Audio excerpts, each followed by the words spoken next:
It's Monday, June 3rd, 2024, and this is your Mining Disrupt News Search. I'm your host, Del, and as always, I am not the guy to get financial advice from. Please do your own research and due diligence when it comes to doing anything with your money. Today, we're going to be talking over some recent news events, some mining news, a few different things. But before we get into all that, it is now June, which means that in about 3 weeks, the Mining Disrupt Expo is finally happening down in Miami, Florida. Scan this QR code right down there. Get your tickets to that to learn all about mining. Be sure to like and subscribe, the bell notifications, all of that. Hit those buttons right down there so you can stay up to date with everything mining related, news related, Bitcoin related. Leave a comment if you want to start a conversation about what's going on in the space. Let's jump over to the numbers. We're currently looking at an exchange rate of 67,979, just shy of 68,000, which means for $1 you'll get yourself 14,071 sats. We are looking at, right over here by my left ear, right over here, just shy of 20,000 public nodes. That's pretty good. On-chain fee, transaction fees are low, anytime is 10, and priority is 16, not the single digits low that we've been seeing, but still quite reasonable. Oh, and look at that. The price just jumped over 68,000. Later on in today's video, I will be sharing some bad news. And I guess it depends on which side of the perspective or where you view things. For some of you, it might not be bad news. For others, it might be bad news. But I'll get into that in a little bit. First up, we've got some mining news by way of Oklahoma. The main highlight here is that the Oklahoma Senate has approved House Bill 1600, granting tax exemptions to Bitcoin and crypto mining operations. The bill now awaits the governor's signature after passing the Senate with a 29-15 vote. House Bill 1600 allows tax-exempt status for essential mining equipment like servers, computers, and software. You'll love to see it. The only area that, off of my head, that I can think of does need to be addressed in this mining space is the sound. I have definitely seen some stories with people not happy about a mining facility moving into their area, sometimes almost in their backyard, and it being rather loud. This right here that I'm about to show you from the Coin Dad, who I believe was at last year's Mining Expo, is exactly the kind of thing that we need to see more of. Now, I'm gonna increase the volume here so you can see exactly how loud this is. It's not too bad. So here we go. We're at about 3/4 of the way volume. Now we're gonna go to full volume. Not so bad. Not so bad at all. And if that's inside of a building, I imagine you can't really hear anything on the outside of that. Next up, a tweet from Alex Stanzik. Year after year, there has only been one king. From 2009 to 2024, the top cryptocurrency by market cap has been Bitcoin. Bitcoin. Just Bitcoin. So this goes into the whole Michael Saylor, are you invested in multiple chairs? Do you put your family on multiple flights? Do you have rubber band knives? What are you doing? If you want to invest in this space, then, and I'm not going to say that you should put money into it, but I will say you might want to study it. Michael Saylor has also talked about how the average person puts in something like 80,000 hours of work throughout their lives, so somewhere in that range.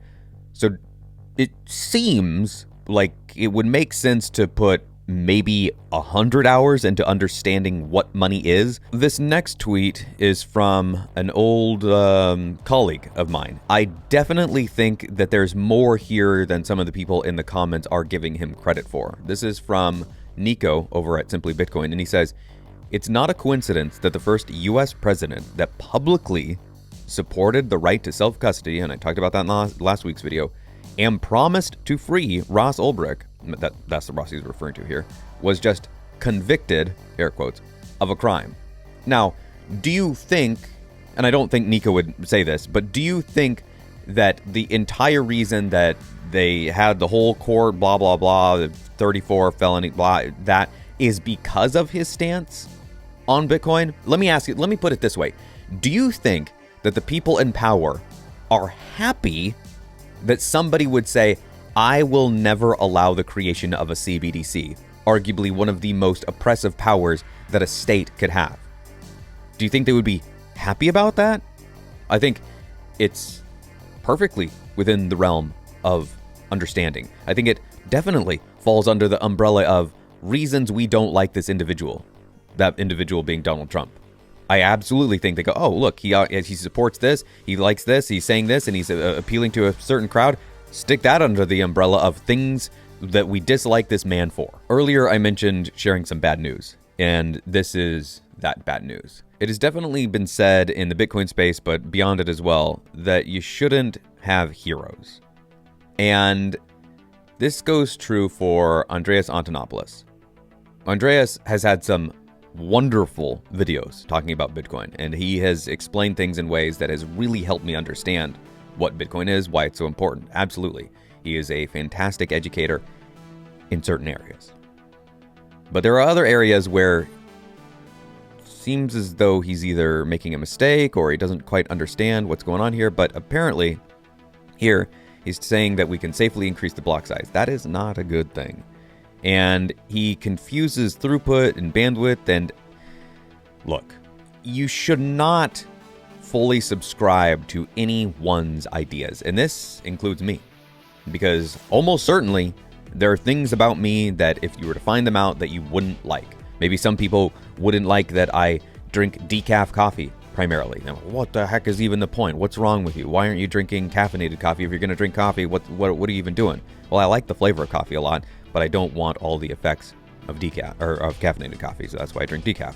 Andreas Antonopoulos maybe was a hero for some, and learning that he doesn't quite understand what's going on here with bandwidth and throughput and the block size, not great news. And finally, a little bit of motivation. Sometimes you see a thing and you go, wow, that is impressive. But then you learn something else about that and you go, wow, that is even more impressive than I thought. Holy crap. This piece of art here was done by an individual. And when I see it, I go, that's pretty dang good. It's not the best landscape piece of art I've ever seen. No, but it's damn good. It's solid. Certainly better than I could do. But I'm going to show you something here that, at least for me, made me go, holy crap, that's so much better than I thought. Because when I first saw this, I thought, oh, it's an oil painting or gouache or something like that. I'm not an artist. I don't know the different terms, but I thought it's traditional, on canvas, something like that. Well, no. This was done in MS Paint. That's the impressive part to me. I can barely draw a stick figure in MS Paint, let alone a landscape, a well-done landscape here. There's no way I could do that. My final point here is that if you have an interest in something, pursue that interest. See where it goes. You might run out of interest in that thing after a week or a day, but really go after that thing. Really, really chase it. See where it leads you. At the very least, you'll learn something about yourself and about that thing that you didn't know before you went deep into it. And if you're looking for something to go deep into, might I suggest Bitcoin? Because the rabbit hole is long and winding and full of trailing paths that lead in all sorts of surprising places. And I really do think, it is well worth your time to spend 12 hours, 100 hours learning about money. See you next week.